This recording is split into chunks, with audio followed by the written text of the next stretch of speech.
नमस्कार दोस्तों, करियर गुरुजी में आप सभी का स्वागत है। हम लोग भारतीय राष्ट्रीय आंदोलन से संबंधित जितने भी महत्वपूर्ण क्वेश्चन हैं जो परीक्षा में आ सकते हैं, हम लोग वीडियो पार्ट वाइज देख रहे हैं। आज यह तीसरा पार्ट है, तो चलिए शुरू करते हैं।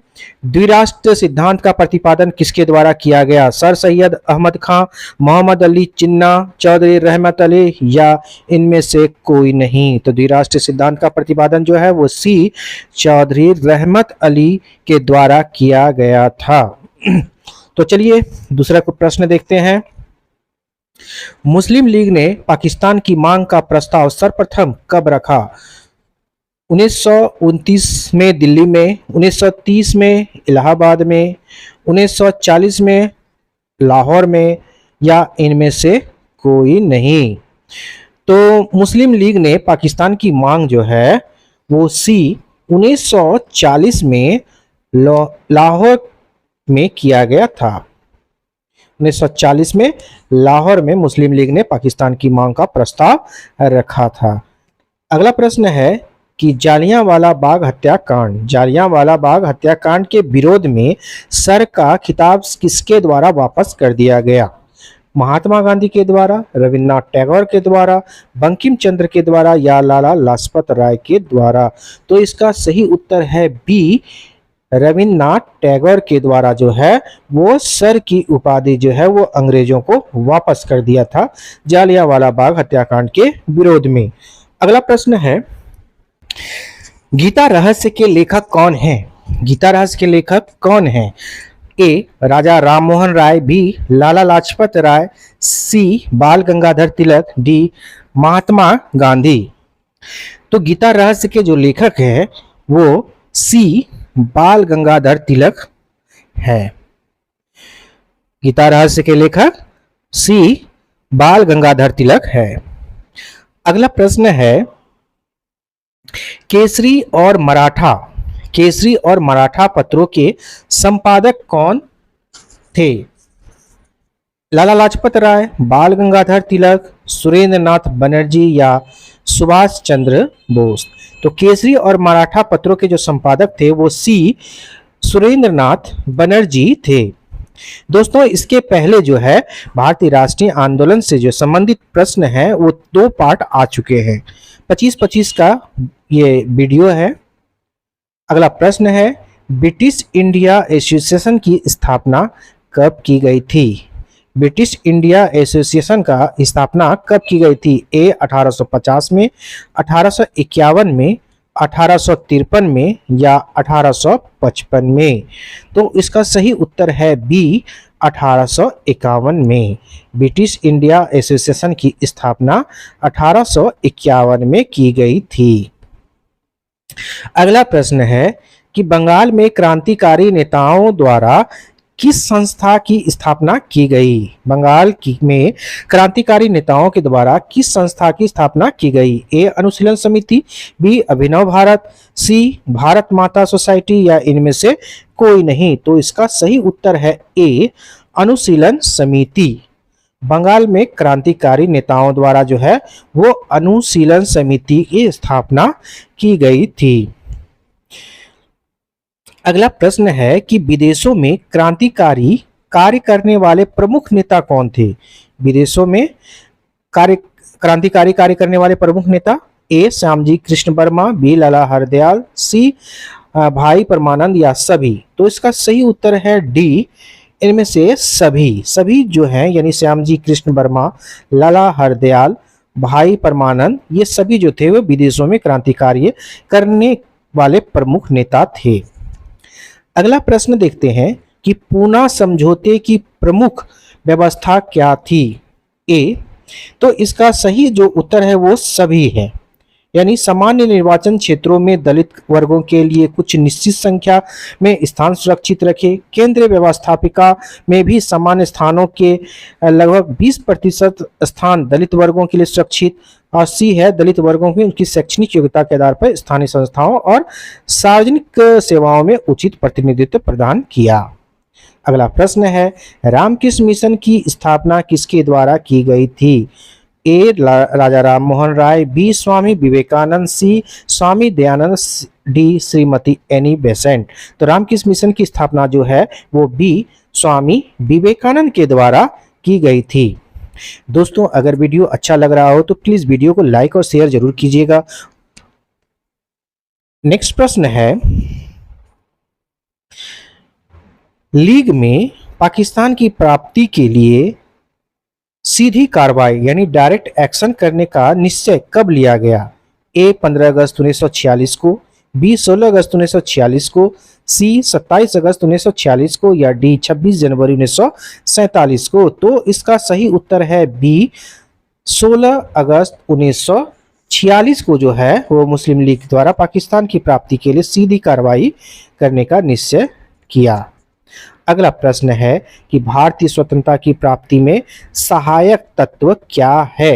ए भारतीय राष्ट्रीय आंदोलन की शक्ति, बी युद्ध के बाद इंग्लैंड की कमजोर स्थिति, सी ब्रिटेन के मजदूर दलीय सरकार, डी उपयुक्त सभी तत्व।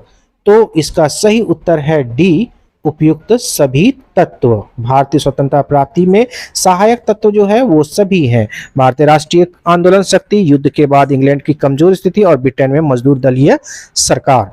नेक्स्ट है, भारतीय राष्ट्रवाद के पिता क्या कहलाते हैं? भारतीय राष्ट्रवाद के पिता क्या कहलाते, मतलब कौन कहलाते हैं?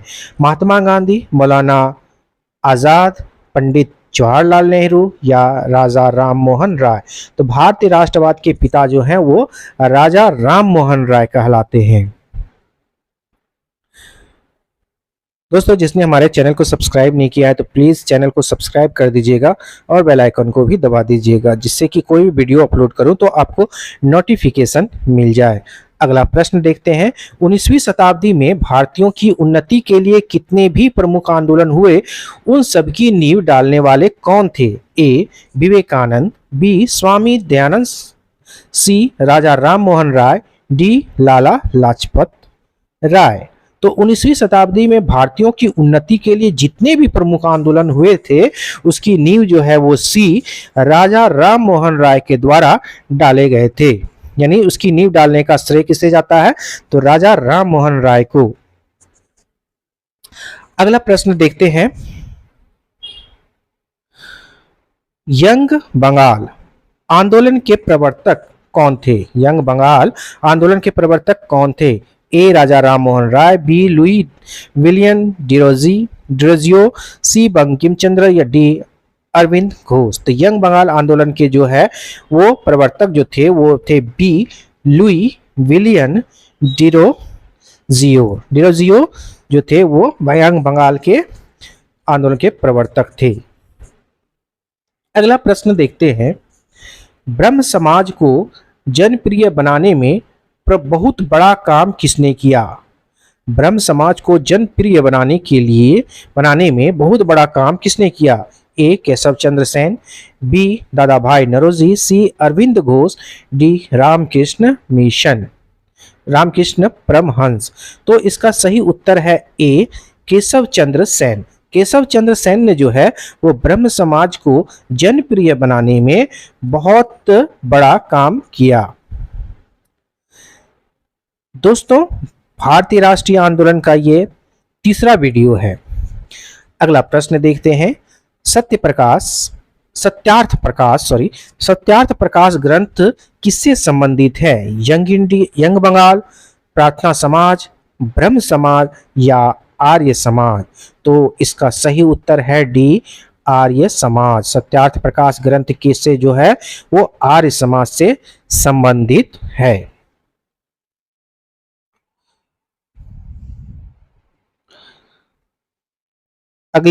पिछले दो पार्ट में आप लोगों ने 50 प्रश्न को देखा होगा, 25-25 का। ये तीसरा पार्ट है। अगला प्रश्न देखते हैं, स्वदेशी राज्य चाहे वह कितनी भी त्रुटियों से पूर्ण हो, अच्छे से अच्छे विदेशी राज्य से कहीं अधिक अच्छा है। ये किसका कथन है? बाल गंगाधर तिलक का या लाला लाजपत राय का या स्वामी दयानंद सरस्वती का या राजा राम मोहन राय का। तो ये जो कथन है वो है सी स्वामी दयानंद सरस्वती का। उसने क्या कहा कि स्वदेशी राज चाहे वह कितनी भी त्रुटि से पूर्ण क्यों ना हो, अच्छे से अच्छे से विदेशी राज से कहीं अधिक अच्छा होता है। अगला प्रश्न है कि बंगाल प्रेसिडेंसी में स्वदेशी आंदोलन प्रारंभ करने वाले कौन थे। बंगाल प्रेसिडेंसी में स्वदेशी आंदोलन प्रारंभ करने वाले कौन थे। ए विवेकानंद, बी राज नारायण बसु, सी गोपाल कृष्ण गोखले और डी महात्मा गांधी। तो बंगाल प्रेसिडेंसी के स्वदेशी आंदोलन प्रारंभ करने का जो श्रेय है वो बी राज नारायण बसु को जाता है। राज नारायण बसु जो है वो बंगाल प्रेसिडेंसी में स्वदेशी आंदोलन प्रारंभ करने वाले थे। अगला प्रश्न है कि स्वदेशी आंदोलन के सिलसिले में पंजाब में सबसे पहले किसका नाम लिया जाता है। स्वदेशी आंदोलन के सिलसिले में पंजाब में सबसे पहले किसका नाम लिया जाता है। ए राम सिंह कुका, बी लाला लाजपत राय, सी सरदार भगत सिंह, डी हरदयाल, लाला हरदयाल। तो इसका सही उत्तर है ए राम सिंह कुका। राम सिंह कुका जो है वो पंजाब में सबसे पहले स्वदेशी आंदोलन के सिलसिले में नाम लिया जाता है। अगला प्रश्न देखते हैं 71वां। इंडियन सिविल सर्विस की परीक्षा पास करने वाले प्रथम भारतीय कौन थे। इंडियन सिविल सर्विस की परीक्षा पास करने वाले प्रथम भारतीय कौन थे। ए रविन्द्रनाथ ठाकुर, बी सुरेंद्र नाथ बनर्जी, सी सुभाष चंद्र बोस, डी सत्येंद्र नाथ ठाकुर। तो इसका सही उत्तर है डी सत्येंद्र नाथ ठाकुर, जो इंडियन सिविल सर्विस परीक्षा पास करने वाले भारतीय थे। यह 71वां प्रश्न था। इसके पहले जो 2 वीडियो है जिसमें 25-25 वीडियो प्रश्नों का वीडियो है। अब 72वां प्रश्न देखते हैं। वर्नाकुलर प्रेस एक्ट 1878 और आर्ट्स एक्ट 1879 का संबंध किससे है। A lord Curzon, B lord Clive, C lord Lytton, D lord Wavell. तो वर्नाकुलर प्रेस और आर्ट्स एक्ट जो है वो श्रेय जो जाता है वो सी लॉर्ड रिटन। तो इसको याद करने का तरीका है कि लगाया किसने, तो लॉ से लगाया, लॉ से लिटन। लॉर्ड लिटन ने जो है वर्नाकुलर प्रेस एक्ट और आर्ट्स एक्ट को लगाया था, लागू किया था। अगला प्रश्न देखते हैं। लिटन के राज की हालत क्रांति के कगार पर खड़ी थी, यह किसने लिखा।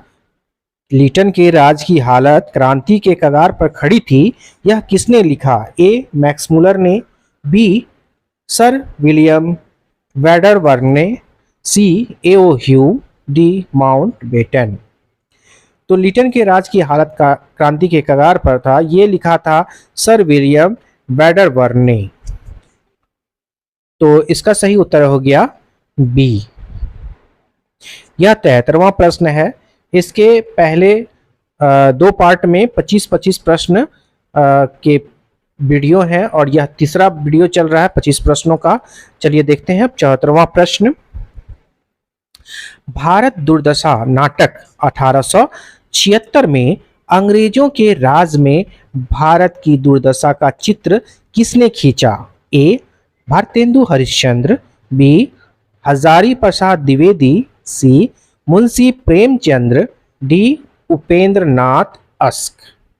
भारत दुर्दशा नाटक 1876 में अंग्रेजों के राज में भारत की दुर्दशा का चित्र किसने खींचा। तो इसका उत्तर है ए भारतेंदु हरिश्चंद्र। भारत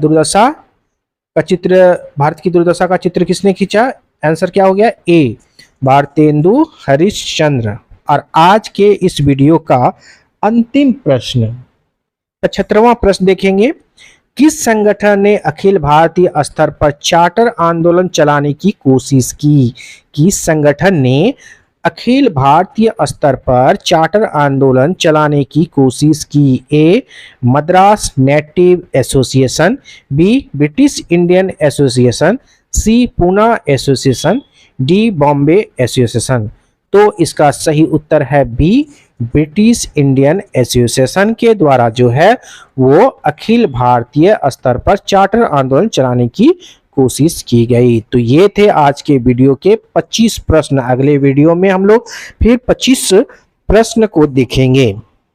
दोस्तों, अगर वीडियो अच्छा लग रहा हो तो प्लीज वीडियो को लाइक और शेयर अपने दोस्तों को जरूर कीजिएगा, और जिसने हमारे चैनल को सब्सक्राइब नहीं किया है तो प्लीज चैनल को सब्सक्राइब जरूर कर दीजिएगा। आप सबका बहुत बहुत धन्यवाद, और बेल आइकन को भी दबा दीजिएगा जिससे कि कोई वीडियो अपलोड करूं तो आपको नोटिफिकेशन मिल जाए। तो अगले भाग यानी चौथा भाग में हम लोग 25 प्रश्नों के साथ फिर मिलते हैं।